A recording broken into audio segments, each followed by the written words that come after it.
Welcome to lesson 6.5.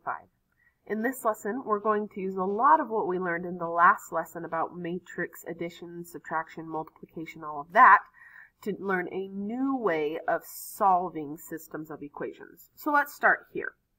Let's take this 3x3 system of equations, and now that we understand matrix multiplication, we can rewrite this in a new way. Now, we've already talked about how to rewrite this as an augmented matrix. That was back in lesson 6.3. But today, we're going to talk about how to write this system out as matrix multiplication. And here's how this matrix multiplication works.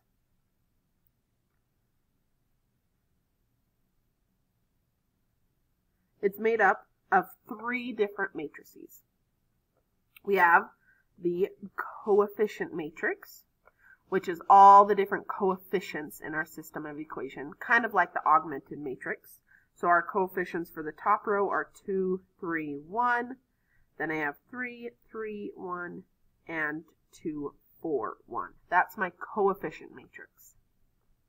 Next, we have the variable matrix, which is a matrix of our variables that are being used. So we have variables x, y, and z.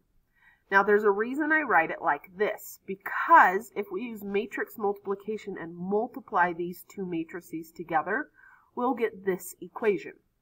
Watch this.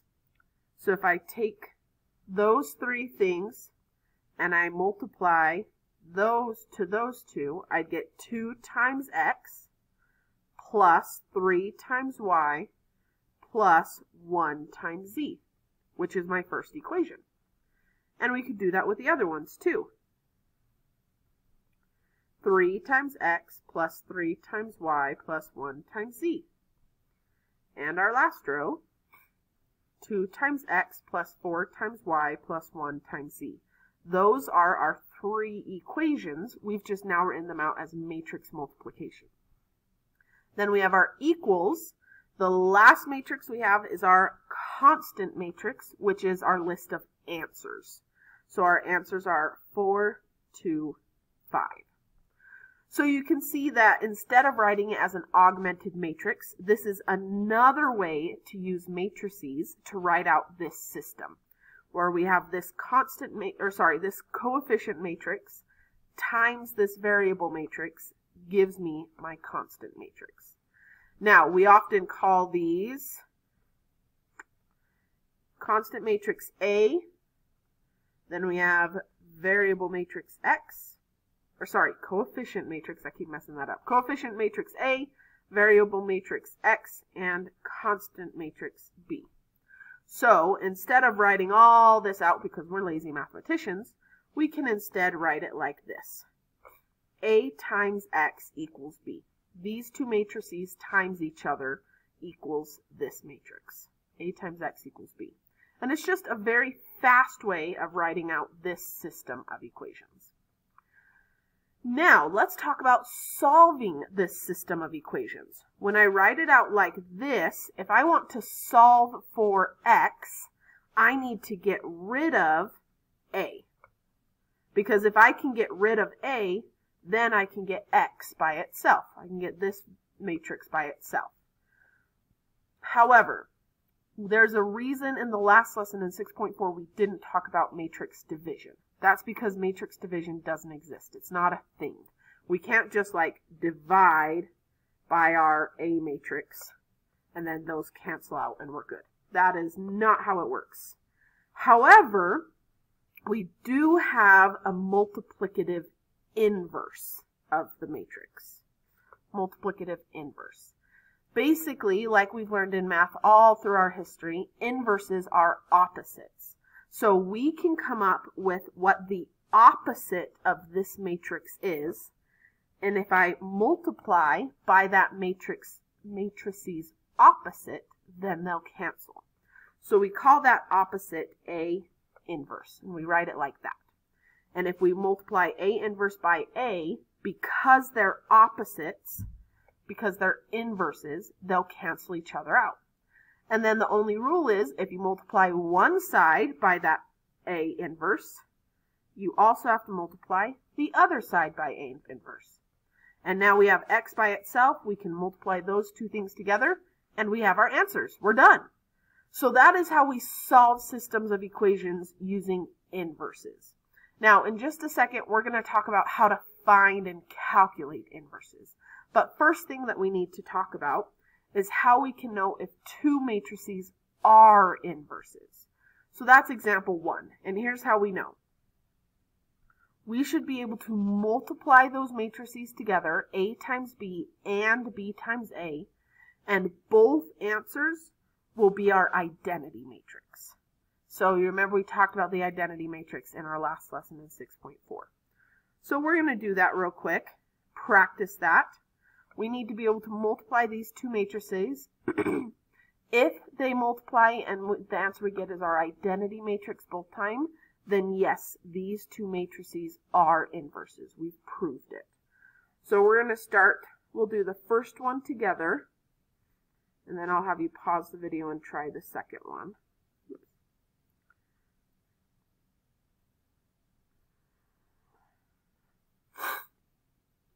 So here's A times B.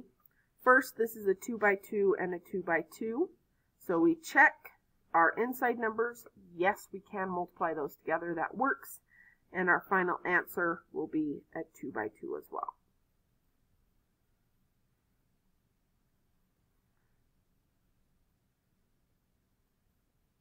So now we do our matrix multiplication from last lesson, 6.4. Remember, we multiplied these rows to these columns. So this one I've got 1 times negative 2 plus, and I've got 2 times 3 halves. Then I multiply this row to the next column. So now I've got 1 times 1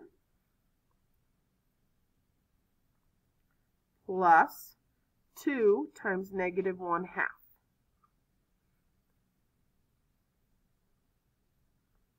And then I can move on to my next row and do the same thing. This row to this column and this row to this column. So I get 3 times negative 2 plus 4 times 3 halves. And then do it to the other one.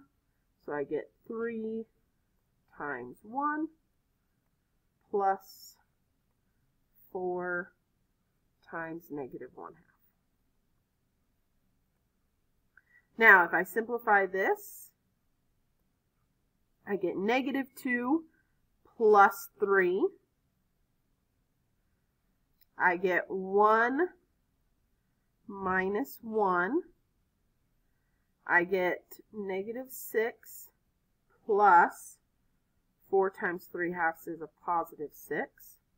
And this I get 3 minus 2. Which negative 2 plus 3 is 1. 1 minus 1 is 0. Negative 6 plus 6 is 0. And 3 minus 2 is 1. That is indeed our identity matrix. So far, it's looking like these two matrices are inverses of each other. However, we do still need to check the other way around. So I'm going to have you pause the video, try this one. Now I have B times A. They're still both 2 by 2, so this is still possible.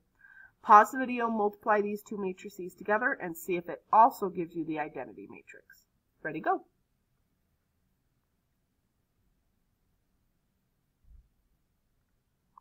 Check what you got with what I got.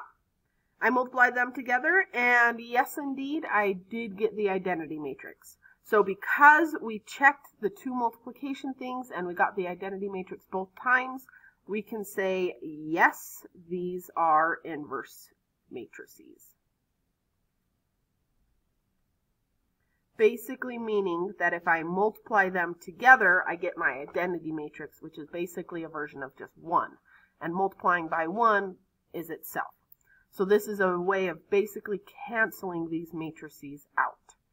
So now that we can now prove if two matrices are inverses, let's talk about in the next video how to actually find and calculate these inverse matrices on our own. So that will be the next video. I'll see you then.